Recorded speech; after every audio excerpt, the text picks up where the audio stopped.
Welcome to Resilience Rocks Sales, your front row seat to rocking your sales game. I'm your host, Stacey Copas. Today's episode is brought to you by the Academy of Resilience Inner Circle. For more information, head to academyofresilience.com.au. Now on with the show.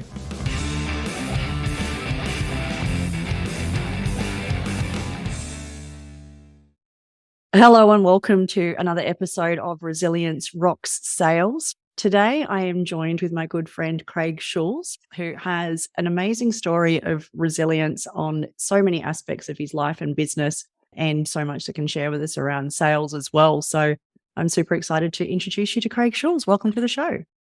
Thanks, Stacey. I'm looking forward to the conversation. We always have great conversations, and this will be another one, no doubt. Excellent. And I've had the pleasure of being on your podcast, which was a fantastic conversation as well. And it's nice to be able to turn the tables on you this time and put you in the hot seat.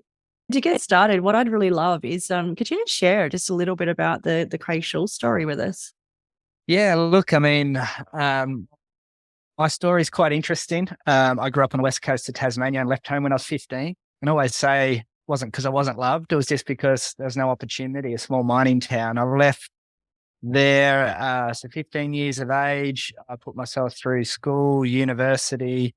And when I was 21, I'd become an engineer, but I wasn't satisfied in life and business. Life and my career, and didn't like the idea of trading time for money. So I walked away from an engineering role and started my own fitness business. And I spent 15 years in that industry, moved to South Australia.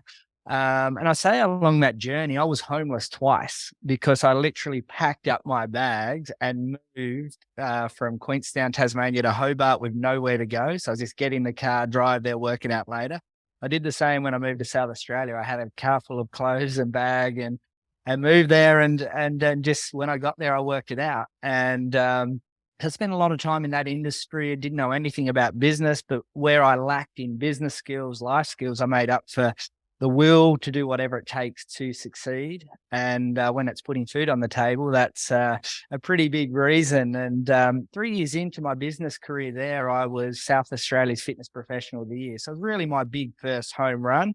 And that opened up a huge opportunity. And that was to expand a brand from South Australia into Melbourne.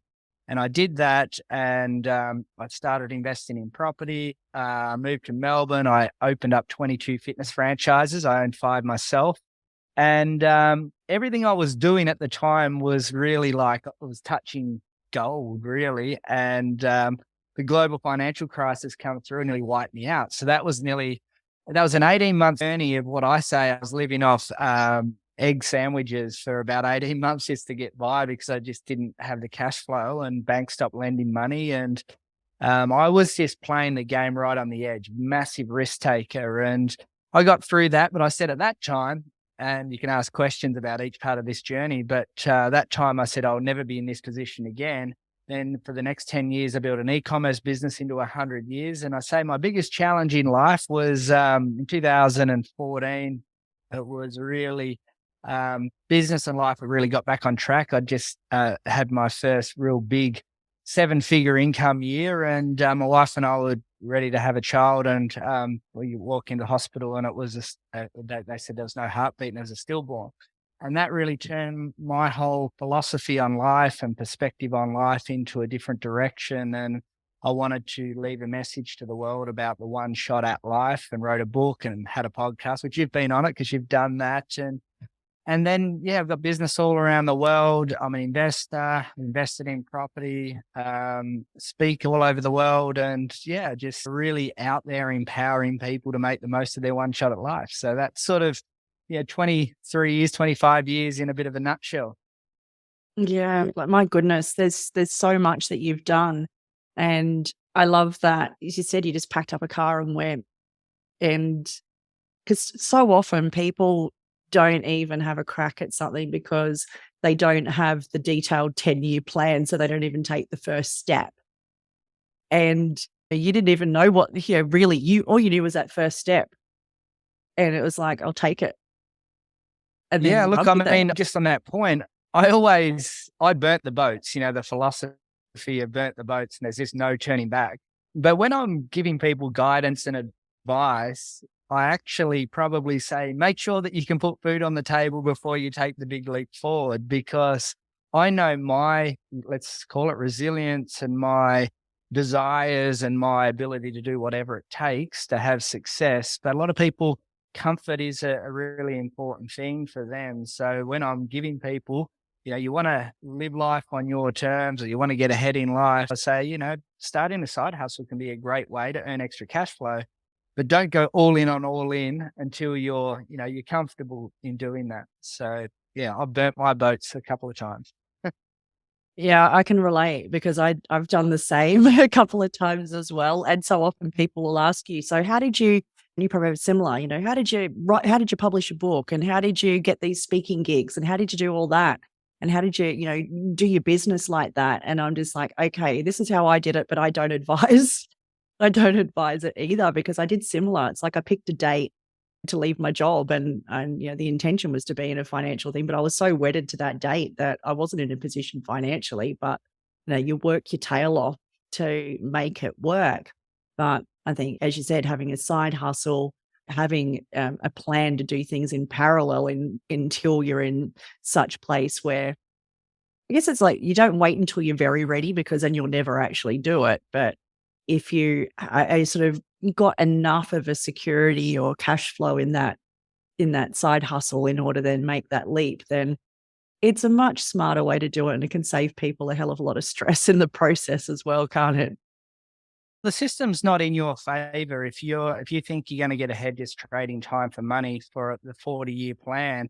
It's the typical paradigm that we're all brought up on is go and get a good education, then get a good job, then find your life partner, then you buy your first home, the big Australian dream, the home, and then start a family. And then by the time you get to your 40s and 50s, have a few investments. And this is the story that we're told. But I always say to people, learn how to leverage your money, learn how to make money on money, and recession proof yourself. And after the global financial crisis period where I nearly lost everything, I was prepared not so much for the lockdowns of the last, let's call it the COVID era.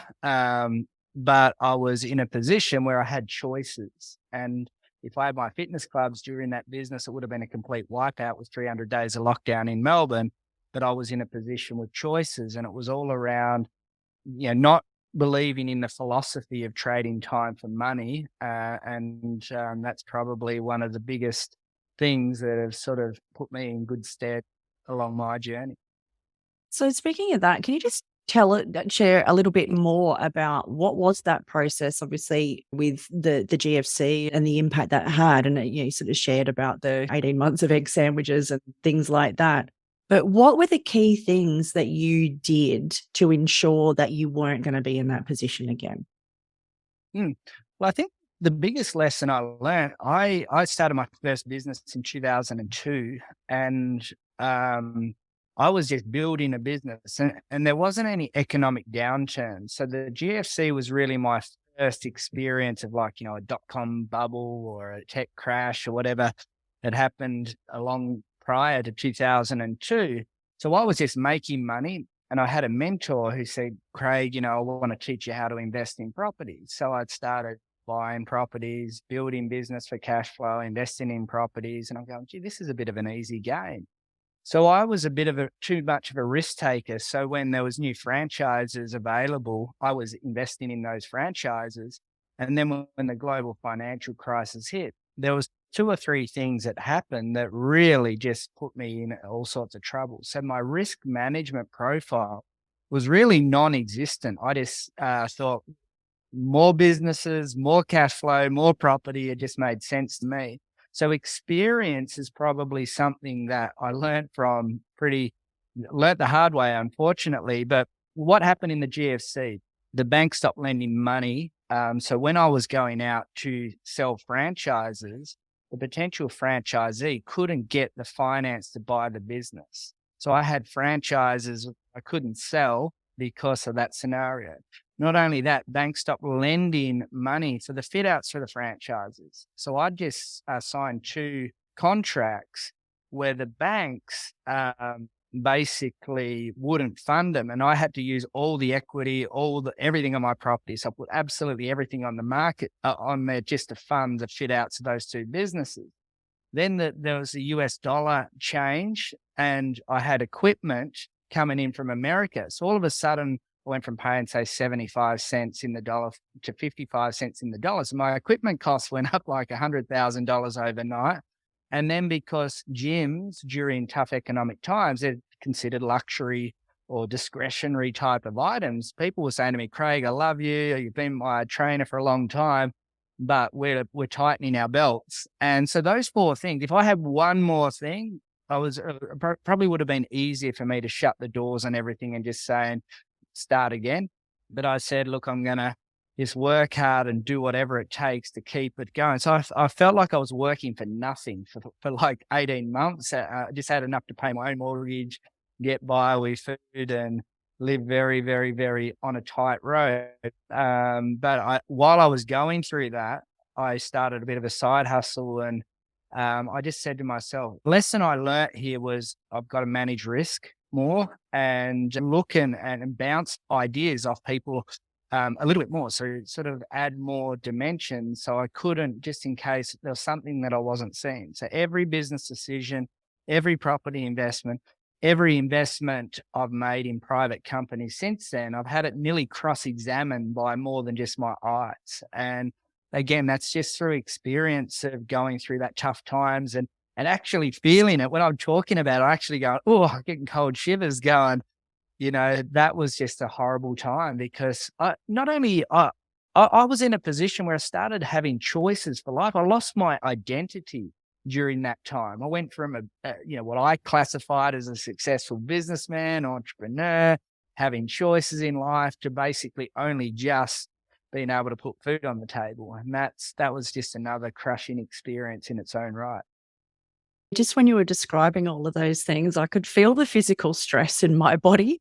Like and it's just like, and it's this and then this and then this. And it's like, you sort of feel your chest tighten a little bit. And it's like, my gosh, to have had all of those hit at the same time. But I think more than anything, the fact that you didn't take the easy way out, because obviously the easiest way out would have just been, look, okay, I'm bankrupt. But the fact that you worked your way out of it, and I really admire that you had the commitment to do that, and the things that you learned about, especially, having the outside eyes and bringing people around. Because I think it sounds like, from what you were describing, having that little bit of that Midas touch, that you sort of think, oh, well, it's all going to work, isn't it? And not even considering that there was a possibility that something could go wrong with it, but having the people around you. And that's one of my keys around resilience, is having that support and making sure that you've got those good people around you that are going to support and encourage you, but also be able to have those outside eyes and the wise counsel and the experience to actually sometimes shine a light to go, hang on, I think you're too close, you're not seeing this. And as you said, particularly from a risk perspective, being able to have those people around you is like a huge part of resilience. Yeah, look, and I mean, I have run my eyes a few business decisions I have made, and one of them was actually in 2019. I bought about 30% of a plant-based food company. It was a bit of a startup company, and I did run that by a lot of eyes. And I actually, my accountant said to me, look, this is risky. It's a throw at the stumps. It's not going to send you bankrupt, but, it's probably worth the risk for the upside of it. But, let's just consider it as money lost type of thing. And my mentor told me that as well. He goes, oh, sounds great in theory, but there's a long way to go. So I just don't think there's enough capital to do what needs to be done here. And ironically, the COVID scenario happened, which pretty put that on the skids anyway. But there are times I have gone against good counsel and it hasn't paid off. But most times, that getting other people to the outside eyes to have a look at what just in case there's something, a blind spot that you can't see, what they might be able to. Yeah, super helpful. But and again, as you said, trusting yourself at the end of it, but also taking that ownership, isn't it? Knowing that, okay, I've had this advice, and if they've said, look, pretty much it's sounds like it's a gamble, really, wasn't it? And if you're prepared to lose that on the chance at the upside, but at least you weren't going into it going, oh yeah, this is a sure thing, and then getting burnt and ending up worse off in the process. But I think it's helpful to have that. And as far as going back to the way you got yourself out of those challenges in the GFC, like obviously sales would have, your sales skills and abilities would have played a huge part in that. So what were some of the things that you perhaps did differently from a sales perspective in order to get through that place? Well, I think just to give you a bit of an idea, I actually had to go back into the business and like cut costs as one of the first things I actually did. It wasn't something I wanted to do because I'd spent the first 6 years sort of getting yourself out of your business. And I just said, I know when I'm in the businesses, they always perform. So I've just got to be in there watching the nuts and bolts. So my day was just harrowing in terms of the time. I was getting up at 5 o'clock in the morning, opening the gym at 6 in the morning, getting home at 7:30, 8 o'clock at night. And then I'd started selling nutritional supplements as well. And I was doing that outside of the gym hours. So I was actually, getting home, I was eating food, and then I was on the phone till probably 10 o'clock at night. And that was on repeat for 3 years, not just the 18 months. I got myself into a position after 18 months where things were looking okay again, and I got myself out of the business for a day or two a week. But it was 3 years where it was like 5 a.m. in the morning, 10 p.m. at night, and repeat for a long period of time. But I think it was really I guess from a sales perspective, I'm not sure that I was doing anything differently. Like my business was, we had a really good high quality product. People were during the GFC, they were a bit more cautious with their money. So it was really just showing the value. Our business was very heavily built on a referral platform where, people loved what we were delivering and they would just invite people. So I probably wasn't spending the money on marketing. I may, if I had my time again, I probably would have invested in more people.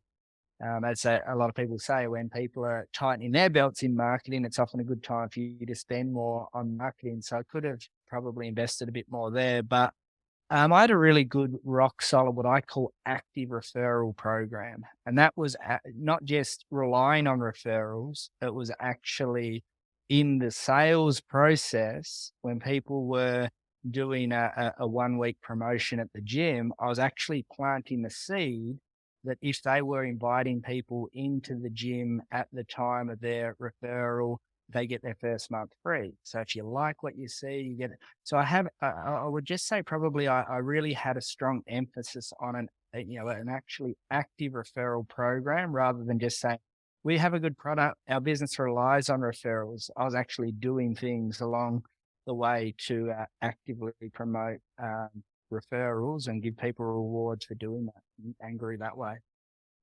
Yeah. And then that would have led into the supplements and supplement business and stuff like that as well then too, wouldn't it? Well, I think at the time, the supplement thing really come about because I started looking at the changes of the way business was done. And the changes were at the time, social media started to be a serious thing, YouTube and Facebook in particular, Twitter. And I thought, wow, you could actually do my business here really serves the local community. So I need to find something I can do more outside my community. So I said, what about if I build my contacts on social media and start selling things outside so that sort of made sense to me. At the same time, other technologies that started to change, we moved from the old brick phone that you could call and text people into its first smartphone in that time. We also started to get apps. So apps started to come about, Wi-Fi started to come about. So my mind was racing after reading a book called The Next Millionaires. And The Next Millionaires is the 5 key areas from 2006 to 2016 where these new millionaires are going to be created. Online businesses, wellness businesses, distribution businesses. Because of the technology, we could actually information businesses. And I thought, wow, I need to play in those 5 key areas. And that's really what led to me. So it was understanding trends and what was, technology. We're probably moving into a new phase at the moment with a lot of AI conversation and a new trend happening in that space. And there'll be plenty of opportunities in that space as well. And talking about that, and something that just jumped out to me too, I know that you've had a background in analysis and data analysis and statistics and things like that as well. So how did that sort of stuff play into that once you'd sort of discovered that those were the trends that were happening, and then your analysis of statistics and all that sort of stuff? Like, how did you bring those things together?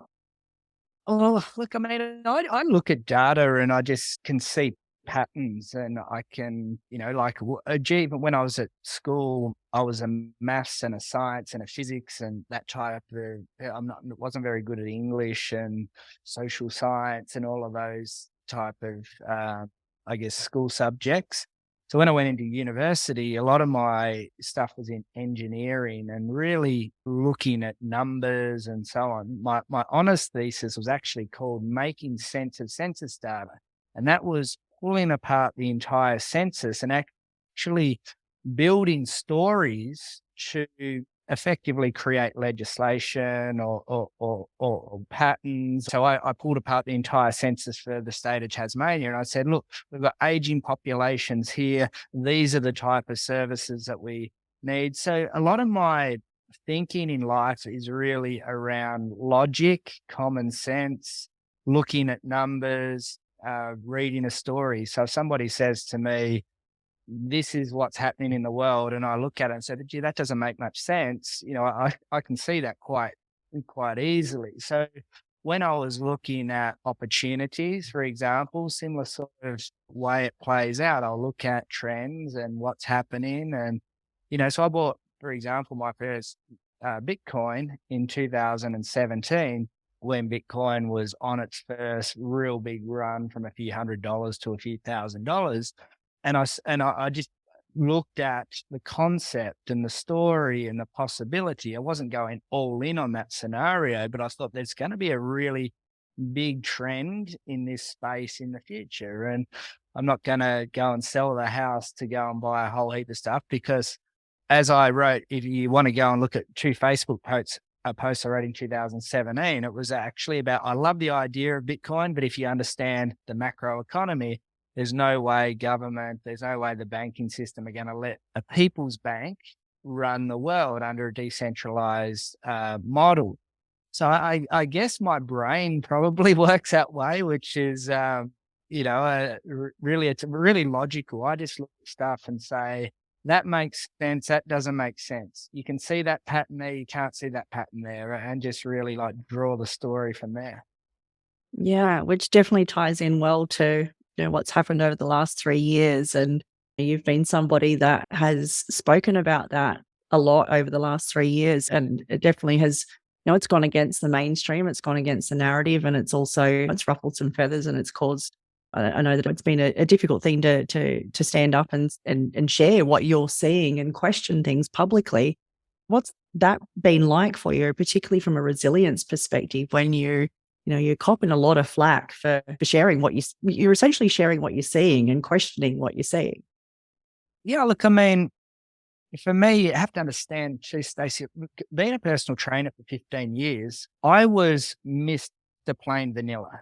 You don't want to like upset your clients. You don't talk about wars. You don't talk about religion. You don't talk about politics, because, I live by that. And I looked at this scenario. I was impacted by it quite heavily because I was traveling around the world, usually 20 weeks a year. I actually had trips booked to China, India, and the Philippines in that first phase of the let's call it the COVID era. So I was really interested in what was happening at the time, but so I started like looking at the numbers straight away. And what I saw straight away, I'm going, you're closing countries, you're doing this for something that's a flu-like symptom that's got a 99.9% recovery rate. And really it's impacting the elderly. It's impacting people with two comorbidities. It's impacting people that, there wasn't people dying under 70 typically at the time. So the numbers for me were not really adding up. And so I was in what we call in Australia the 2 weeks to flatten the curve, which ended up being 2 years to flatten the economy.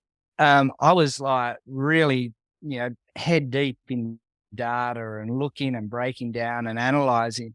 So I got to a point where I was really comfortable with that. Then it was one night I was just sitting down, I was looking at my 2 kids at dinner and I said, "You know what?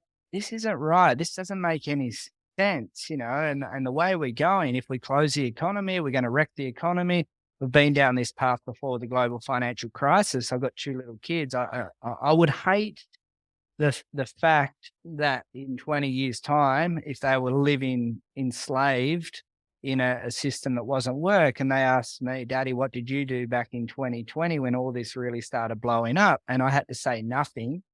That wouldn't have sat well with me. So I made a decision in June just to it was a simple post of, "Hey, this doesn't make any sense. The story to me looks a little bit like this. 1 plus 1 is equaling 4, and they're trying to sell a story, but we know 1 plus 1 equals 2. And I just put what I would call thought provoking commentary out there. And it was really against anything I'd ever done in my life. And people were, the way the mainstream was positioning the story, people, because of fear, were actually, you're crazy, how dare you, go against the government advice. And, it was quite, I would some days wake up with pretty awful things. And then all of a sudden I started being a little bit more, not aggressive, but a little bit more, hang on, look at the data here. This doesn't make any sense. And now we're not 2 weeks, we're now in a 12-week lockdown, and we're now, and they're saying to us that if we go into a cafe, we have to wear a mask until we sit down with a cup of water next to us. But if we stand up, we have to put our mask on. You can take your mask off if you've got a coffee cup in your hand, but you got to wear a mask if you don't. None of that makes any sense. And I was trying to find out, they're saying that this new procedure was safe and effective. I couldn't see any data to suggest that it was. Looking at the transmission, they were locking us down on transmission. There was no evidence of any transmission studies or anything like this. And I was looking at where all this funding and all these experts were popping up from. And I'm like, look at the money invested into and the grants invested into this. And I'm going, this is not a good situation. So I just become more outspoken, and I had to actually do a bit of a what I'd call shake the apple tree of my list, because there were a lot of people in my world that were not, they weren't supportive of my stance, even though I could very clearly paint it out. So what I did at the time was I actually went and joined a mastermind with a group of conscious wealth creating leaders in America. There was 20 of us. I was the only person from Australia, and we do a call every week. It was quite a cleansing experience for me. I'd always been in masterminds, but at the time I looked at purpose and I said, what am I good at? One thing was podcasts and interviewing people. Second, I was good at getting good guests. So I created a show called Navigate the Fog to Thrive on the Other Side, where I thought, okay, people are not necessarily listening to me, but if I can bring experts onto there and ask all the questions that I want people to hear the answers to, maybe that will cut through. And I end up interviewing 30 pretty phenomenal guests that were really outspoken, lots of great credibility. And I had some episodes that were getting viewed and downloaded 30,000 times, and, it become a bit of a hit. And 3 years later, it's sort of, we are where we are. So that's a synopsis of that scenario. But if I had my time again, I wouldn't change a thing. I would still be outspoken. I would still challenge the status quo, because I believe that topics that, whether it's climate change, the voice, whether it's gender equality, whether it's, anything that's topical, if the government and the mainstream media are selling you one side of the story, it's time to sit back and have a helicopter view down and say, let me look at all the facts. Let me look at all the data. Does that make any sense? Yes or no? That's what I always say. The cliche out there, that doesn't pass the pub test. Okay, so I just run the pub test over every single thing. And if it's been sold to me, then, I need to look at it a little bit deeper. Yeah. And then now we're with a misinformation bill to try and stop any people questioning. So it's incredible, isn't it? Like 3 years ago, you even said about the 1+1 thing. It's like, when you go back and read 1984, and it's just so interesting, isn't it? That, that if things are left unchallenged, then the absurdity of some of the stuff that people come to accept is quite alarming, isn't it? Well, for me, unfortunately for me, I've been censored very heavily by big tech. Probably now we know the government, pushing big tech into that space, and that's all come out in some of the senators' freedom of information requests now, and I've had to spend 90 days of time, up to 10 times, with my accounts taken down for information that is now deemed correct. So I've had my social media wiped, I've had my credibility smashed, I've had, I can't even use a platform properly anymore because people say, Craig, I actually have to search you to see your content now. So in a way, I sort of feel it's a form of discrimination. It's a form of, like defamation of character in a way, like you credit, hang on, everything I've said is verifiable. And, anyway, that's sort of where we are. And yeah, you're right. The misinformation bill, I saw a phenomenal interview with presidential candidate Robert Kennedy Jr. talking about this topic the other day. And he said he's the first victim of what they call malinformation. And malinformation is truthful information on a platform that he's been deplatformed for actually putting that out there. So he said they've created a new word to wipe him off the internet. But because he's now going for the presidential candidacy, his speech should be free and protected. So one of the best things about that is he may be able to cut through to the masses of a lot of things that, to me, is common sense conversation that he's bringing to the table. Yeah, it's definitely refreshing to see. And with all of that, like all of those personal attacks, the getting deplatformed, the impacts that would have had on your business, from keeping yourself in a good space and reducing stress and keeping resilient, was there anything specific that you did? I used to go for, in our 300 days of lockdown, it was traumatizing in lots of ways because I'm a free spirit. So for me, traveling around the world and, basically treating the world as your oyster was like one of my highest values. And one thing that I say to people during that experience, it highlighted my values more than anything because of the traumatization where I felt like I was a bird in a bird cage. So I had a holiday house, an hour and 10 minutes drive from my house that I wasn't even allowed to go to. I'm going, that's my house. I can't even go to it. It's right by the beach.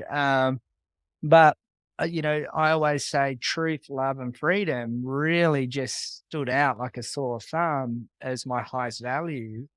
The freedom to do what you want, when you want, with whoever you want. Love and compassion when we had to social distance, when we had to, the people were wearing masks and scared of each other. We lost the love and compassion and truth. The censorship of truth was really frustrating.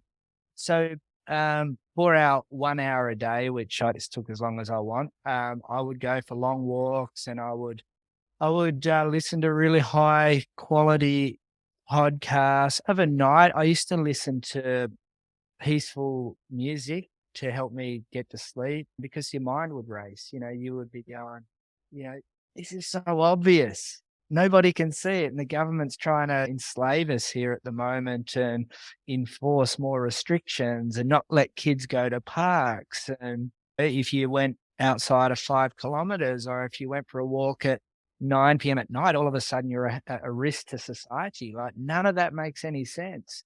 So it was quite frustrating. I was really frustrated as well that, the people would be just sitting up for the 11 a.m. news conference, and you'd hear the chief health officer just talking about complete and utter nonsense and using bamboozling words, saying, we're going to have to go into a snap lockdown at Thursday at 11:59 p.m. What? There's a virus. It's either here or it isn't. We don't have to wait till then. And you go to a pub for your last supper, before the next big lockdown, it would be completely and utterly full of people that just want to go out and have a meal before they go into another lockdown where the cafes are going to be. Oh, it was just complete insanity. But the word frustrating was probably, I was highly frustrated, and that brings on stress. So self-care was a thing that really was required heavily. Having a purpose, I mentioned that podcast, and keeping me working on a project was really important at that time, and having conversations with like-minded people. So I'd probably talk on the phone for a good hour or two a day to people, maybe someone like yourself, and just have that conversation, because we were put into a situation where it was inhumane. It was social distancing, wearing I get saddened by seeing somebody drive by himself now with a mask. I get saddened by people that are, still walking with a 1.5 meter stick effectively in between you and them. And it really is something that, I feel sorry for those people, to be honest. And a big part of, for me, resilience, and we talked about support before, but the key part of that is connection, and how important connection is with other people. And that's one of my resilience rocks, is making sure that you are actively having that support with positive, encouraging people, and putting rituals in place in order to foster that connection. And I know when things went down, then I opened a virtual drop-in center. I'm just like, you're telling people to keep apart, but we need to be connected more than ever. And so I opened up a Zoom room for half an hour a day, 7 days a week for 3 months, just to go, hang on, let's actually connect. We need to connect more than ever. So it's interesting that you sort of touched on those things, but also that some of those behaviors have certainly had a lasting impact on people. So it's good to be wherever you can, is actively connecting with people, isn't it?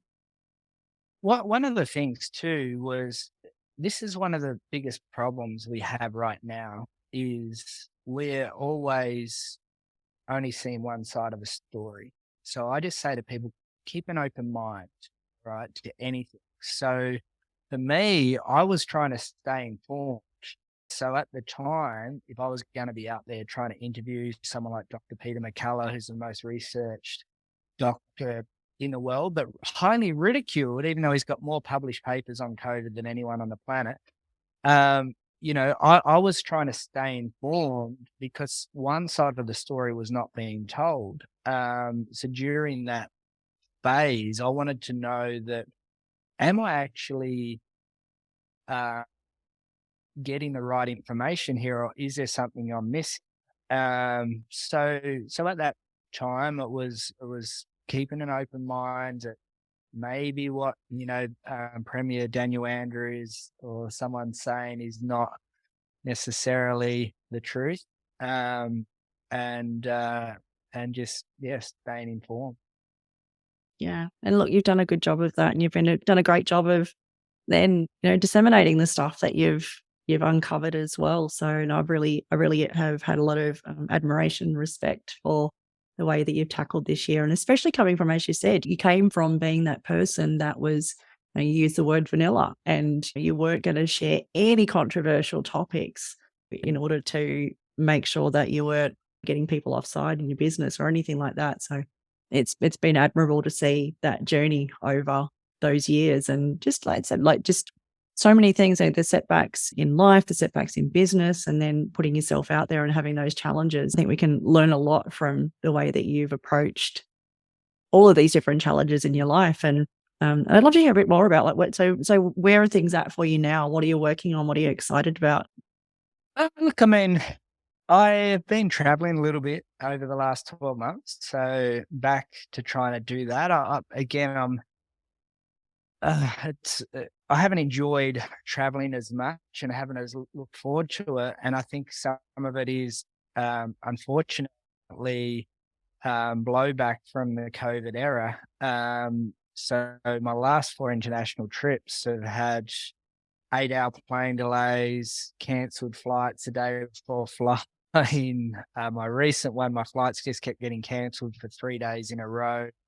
Um, and I've had a couple of 5-hour layovers. This is all in the last 12 months. And I've only made 2 planes in Singapore purely because there's 20 people on the plane to go on to the next one. Like otherwise it was past the departure. And it's like anyone that's on the flight back to Melbourne needs to get straight to the gate. So I haven't enjoyed the travel situation as much, but I have been traveling a bit again.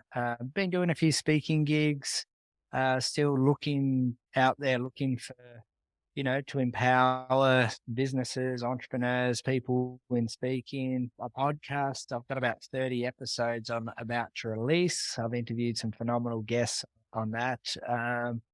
I have written another book, which I start the chapter 1 is if you're reading this, we're back here again, which is, you mentioned the book 1984, which I actually wrote a book about, the COVID era and common sense and critical thinking and why decentralization versus centralization is important. I cover topics and verify and validate things with statistics, with conversations I've had on my shows, with evidence that we now know is verifiable without any doubt.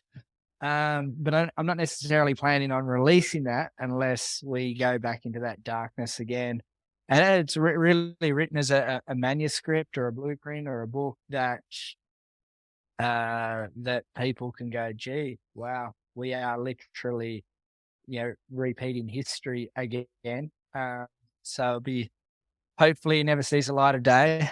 I'm launching into a couple of new business ventures as well, and actually been learning how to trade on the stock market. So during the COVID era, when we're in lockdown, there was things that I wanted to learn. So I was a hobby guitarist many, many years ago. So I looked to redo that. So there's sort of like always trying to develop and learn new skills. And I've been studying of late how to read stock market charts and so on. And look, a bit of fun and opportunity on that space as well.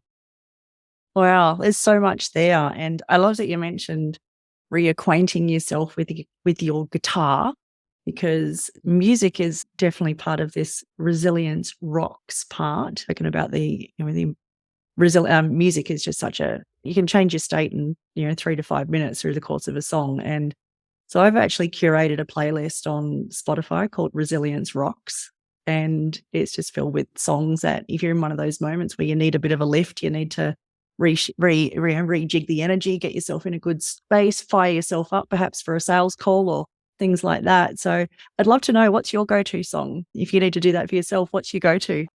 Just on that, you mentioned, I'll actually just say it's a really important thing during the lockdown period where there was a lot of darkness and mental health and struggle and everything. Our kids were quite young at the time. We protected them quite heavily for sort of understanding what was really going on. But one of the things that I used to do with my daughter, who likes dancing and singing and so on, we used to play Daddy Disco, at 5 o'clock at night and have a bit of a dance and a sing and put music on YouTube where there's a film clip and so on. But we used to listen to a bit of Coldplay and just more nearly concert style versions rather than the ones, so you'd actually see the atmosphere. So one of my favorite is Fix You in Sao Paulo, Brazil. and would always play that. And there'd have to be 100,000 to 150,000 people in a stadium.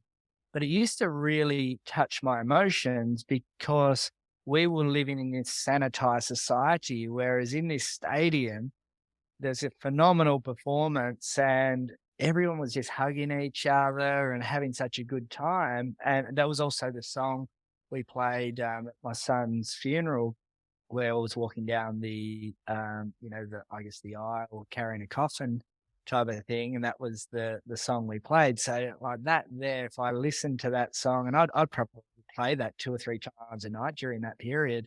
And Zoe and I would just, dance and sing, and we called it Daddy Disco. So, but that's what we would do overnight. So I do love music. I've been to a lot of concerts, but I wouldn't say I'm super passionate to go to concerts. I just go to it because I like it.